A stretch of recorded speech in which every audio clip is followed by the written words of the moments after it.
Hey, what's shaking, everybody? It's GK. I'm living the hobby high life. I hope you are too. Today, we're going to go over the outgoing sales for the day, and then we'll also go into the dark room, and we'll kind of go over and share some of our tips and techniques for taking photos of sports card listings. So we're glad you stopped by. Hope you enjoy the show, and we'll turn this thing around and we'll get right to it. All right, we're set. We'll burn through this mail pretty quick. There's not a lot going out today, but you know, we're still grateful that there are some cards that are going out. First one off the list is this 1991 John Wathan, manager, Kansas City Royals, a hard signed auto. You know, I don't have a COA or anything. I just know that the guy that I got these from, he was a big guy. Like, he liked to go and get things personally signed at card shows and such. It's a manager card. You know, I was reading on Twitter yesterday that the 1991 Topps baseball was one of the ugliest sets ever. I don't know. I think it's the 91 Fleer that's all yellow. I think that wins. This might be a second, but nonetheless, man, it's cool. I remember going, you know, growing up in South Central Kansas, a lot of Royals, and John Wathan especially.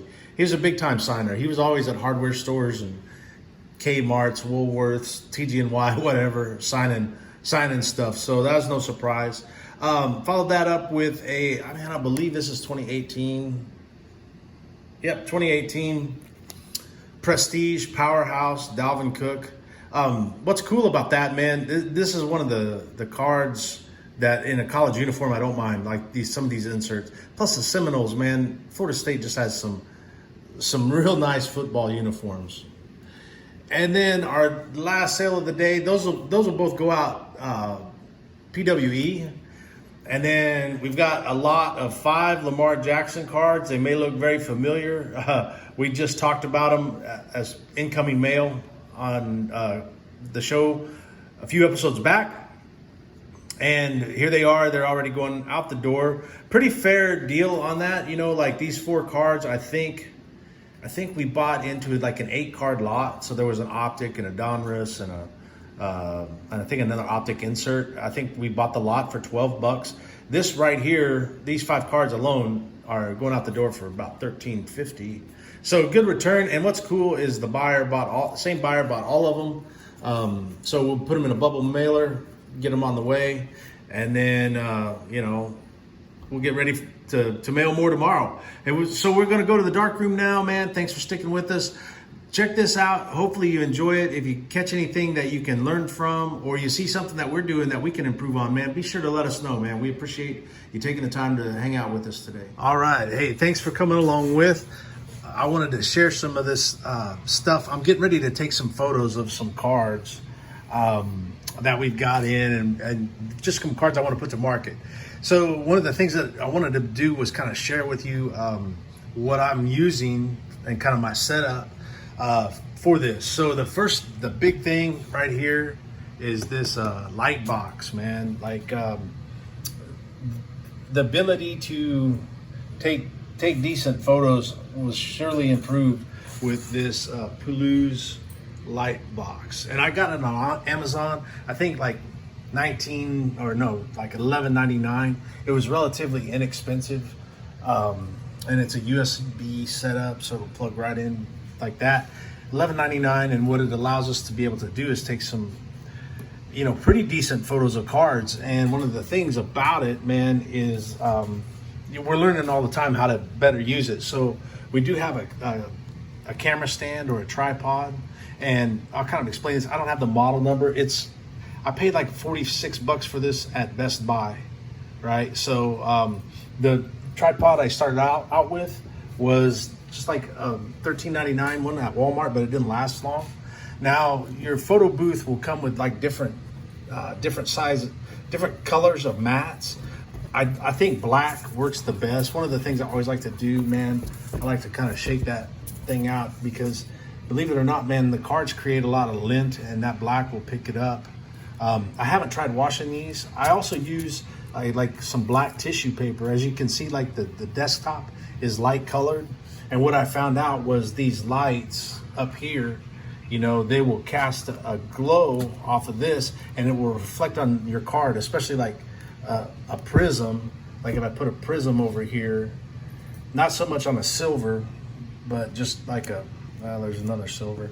But anyway, there'll be a reflection, and it will pick up that white spot. So that's one of the things that, wanted to think about. And that, while I had the silver, I mean, it's just, we couldn't do this on a scanner.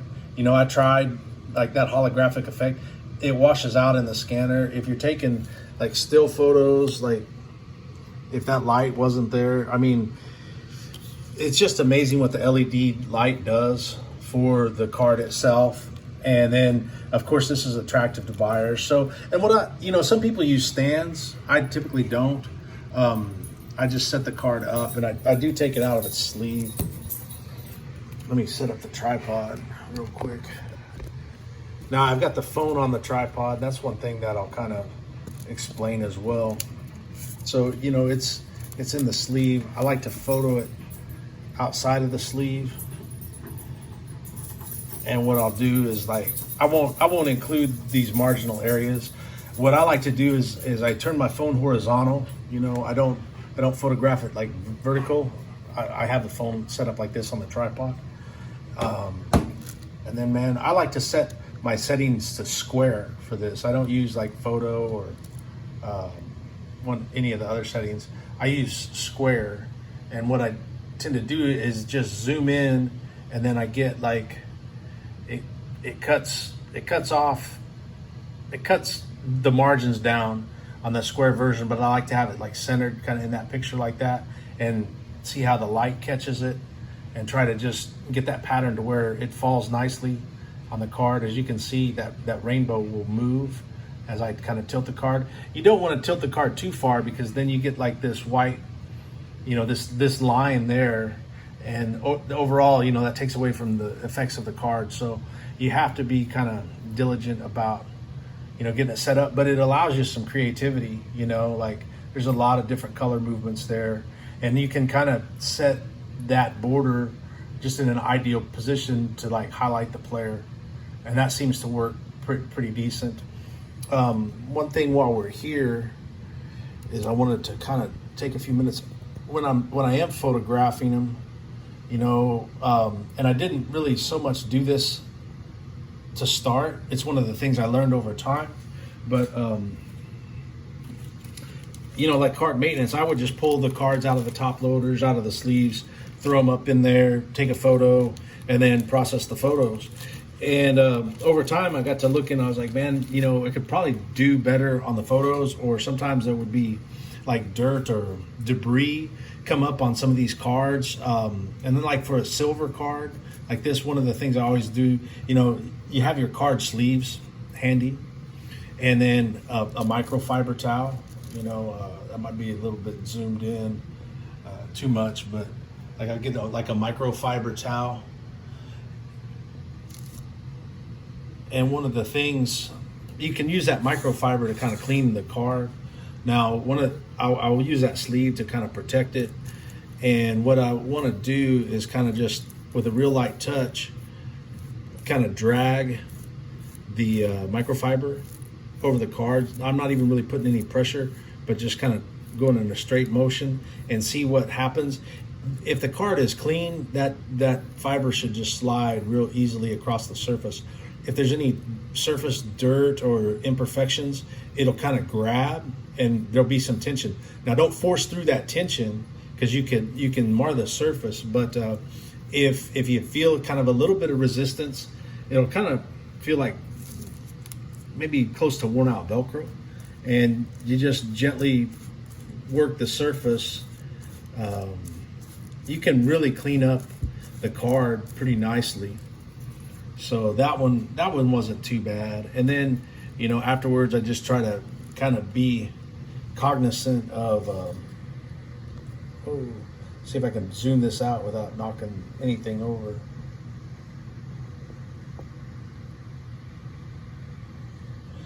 Then after that, I just try to be cognizant of not really making a whole lot of contact with the face of the card. and then boom, we're kind of set. And so yeah, that's what I'll do is I'll clean that card off.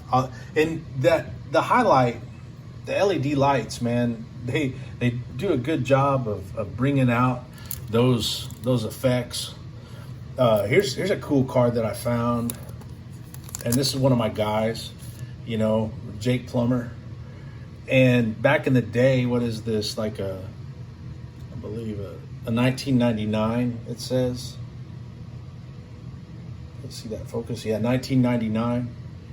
Upper Deck MVP, strictly business, strictly business. Oh, Jake Plummer. But once you get that thing underneath that holographic light, man, even an older card like that, some of these late 90s inserts are they're gorgeous cards because like what's going on nowadays is it was going on back then too, and back then it was like revolutionary. So that's always cool to see, like from a historical perspective. But that I can do the same thing, if I need to kind of clean this off, these kind of cards. It's a paper stock card, but same kind of thing. And that right there helped my ability to just take a cleaner picture. Now, one of the things you want to think about, man, you don't want to be kind of too far canted. Remember that, like, I know I use an iPhone, and that photo lens is like right up here around the tip of my thumb. And sometimes you can actually put that lens to where it's not directly on the card. And then when you zoom in, it'll be hard to, when the photo's cropped and then you're posting it online, you'll see that texture in the background. It might be uneven or something. It kind of looks off center is kind of the point I'm getting at. So you want to kind of make sure that you're centered onto the card in kind of a straight line. It just helps when it goes to zoom in. And you see kind of how that effect is disappearing, but just a little subtle shift in the card will kind of change it up. And you can play around with your angles, your tripod, stuff like that. The nice thing about a paper card, it doesn't really, it may not, have such a drop shadow on the backside as you're moving it, because we've got it kind of canted. It's not necessarily flat up against the edge to get the most out of that holographic image. So yeah, man, that's just a little bit of some of the things that you can do with it. What we typically do, like if we're processing, like, okay, let's say I want to take photos for to list and sell. So what I want to do is I get this out, put it in there. I get my zoom in. We got a nice 2020 Russell Wilson red ice. And then I'll snap a picture like that on the front side. Then I'll flip it around real quick. Kind of set it in the same place. And then I'll snap a picture of the back, and then I'll use those in the multi-variation listing. So that's just a little bit of kind of our thought process for taking pictures. And, hopefully it helps. If you've got any tips, tricks, or techniques that can help us improve, man, by all means, share them with us, man. So, hey, thanks again for your time. I appreciate you stopping by, and I'll be back. And until that time, man, keep living the hobby high life.